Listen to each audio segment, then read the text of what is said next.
Welcome back to my YouTube channel. ఈరోజు నేను గొర్రెలలో వచ్చాను. నాతో పాటు ఒక తాత కూడా వచ్చారు. ఎందుకంటే అన్ని కానీ గొర్రెలు నువ్వు ఒక్కనే మేపలేవు అని చెప్పేసి నాతో పాటు ఒక తాతను కూడా పంపించారు. సో ఆయన దగ్గర నేను ఎంత పని చేసినా కుక్క లెక్క పరిగెత్తినా కూడా ఆయన దగ్గర తిరిగి సాయంత్రం నేను చేసిన స్కోరు 0 అన్నమాట. ఎందుకంటే ఆయన డైలీ తిరుగుతాడు, నేను డైలీ రాను కాబట్టి ఇదొక ఎక్స్పీరియన్స్ ఉండాలని చెప్పేసి నేను కూడా ఒకరోజు ఎక్స్పీరియన్స్ ఎలా ఉంటుందో అని చెప్పేసి నేను కూడా వచ్చాను. సో నేను వచ్చి రావడానికి కారణం ఏంటిదంటే మా బావి దగ్గర మోటార్ ఉన్న బావి వచ్చేసి ఆ పైపు పలగొట్టింది. సో మా నాన్నను మా బాబాయ్ ఇద్దరు వచ్చేసి ఆ పైప్ని రిపేర్ చేయడానికి అక్కడ ఉండిపోయారు. అందుకనే నేను వాళ్ళని ఏమేమి వస్తువులు కావాలో అందించి నేను గొర్రెలలో వచ్చాను.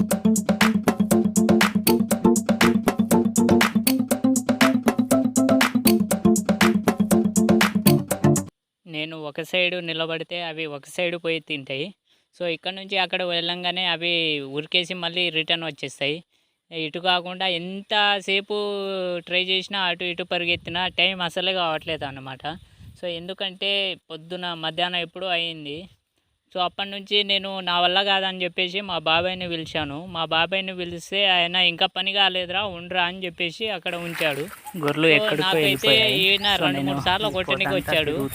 అందుకనే మా అమ్మ చదువుకొని ఏదో ఒకటి పని చేసుకోరా అని చెప్పేది. సో ఇక్కడ నీ వల్ల కాదు, ఎందుకురా ఇక్కడ ఇవన్నీ నువ్వు చేయలేవు అని చెప్పేసి. సో నేనే ట్రై చేస్తా, ఒక్కరోజే కదా అని చెప్పేసి నేను ట్రై చేయడానికి వస్తే నా వల్ల కాదు. పొద్దున్నే మధ్యాహ్నం నుంచి అసలు దిమ్మ తిరిగింది, కళ్ళు తిరుగుతున్నాయి ఆ ఎండలో, ఆయాసం కూడా గుద్దాలుగా వస్తుంది. సో ఈరోజు ఎట్టగో ఉండాల్సి వచ్చింది కాబట్టి నేను ఈ వీడియో చేయడానికి ఇలా ఎక్స్పీరియన్స్ ఎలా ఉంటుందో ఈ వీడియో చేయడానికి వీడియో తీస్తా అంటే అవి ఒక సైడ్ పోయి వరి చేనులో మేస్తున్నాయి. అర్థం కావట్లేదు. ఈ తుప్పలలో అటు ఇటు తిరుగుకుంటా వాటినేమో ఇటు రోడ్డుకి ఎక్కించాను, అయినా కూడా రోడ్ సైడ్ నుంచి కిందికి వెళ్ళిపోయాయి. సో నేను ఇటు అటు తిరగడమే నా వల్ల కాదని చెప్పేసి ఒక దగ్గర కూర్చున్నాను. నేను కూర్చుంటే ఆ ముసలోడు మళ్ళీ నన్ను తిట్టిండు.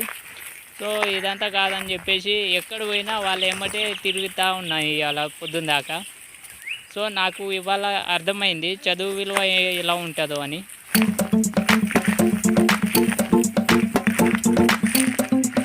పాములు ఇక్కడ ఏముంటాయో నాకు కూడా ఇంకో విషయం ఏంటిదంటే పొద్దున్న నుంచి అన్నం లేదు, దగ్గరలో నీళ్ళు కూడా లేవు. 2-3 సార్లు కళ్ళు తిరిగి కింద కూర్చున్నాను. అయినా కూడా మా బాబాయ్ని పిలిస్తే ఆయన రానన్నాడు. ఇవాళ సాయంత్రం దాకా ఇక్కడనే పని అవుతుందిరా, ఇవాళ పొద్దున దాకా నువ్వే ఉండాలి అని చెప్పేసి మ్యూజిక్ పెట్టడానికి రీజన్ ఏంటిదంటే నాకు ఆ గొర్రెలు ఆగి మాట్లాడే ఇచ్చే అంత టైం ఇస్తలేదు, ఎక్కడ పడితే అక్కడ ఉరుకుతుంది. కాబట్టి నేనేం చేశానంటే ప్రతి గంటకు ఒకసారి టైం చూశాను, తొందరగా అయిపోతే ఈ గండం నుంచి బయటకు వస్తానేమో అని. అయినా కూడా గంట చాలా మెల్లగా ఇవాళ ఎందుకో చాలా మెల్లగా నడిచినట్టు అనిపిస్తుంది నాకు టైము.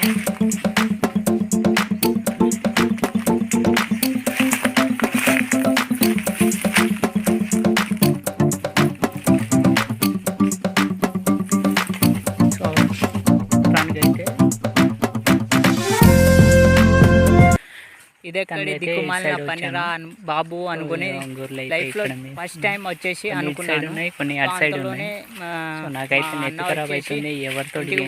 అంటే ఇంకో గంటే కదా ఉన్నది అని చెప్పేసి నేను ఫోన్ అని చెప్పేశాను. ఆయన పొలం పని చూసుకొని నేను చూసుకొని మోటర్ వేసేసి నేను వెళ్ళిపోతా అని చెప్పేసి ఆయన వెళ్ళిపోయాడు. లైక్ చేయండి, షేర్ చేయండి, సబ్స్క్రైబ్ చేయండి ప్లీజ్. ఒక్క చాయిస్ నేను ఇంప్రూవ్ చేసుకుంటా, ఒక్క చాయిస్ ఇవ్వండి బ్రో. సబ్స్క్రైబ్ చేసుకోండి.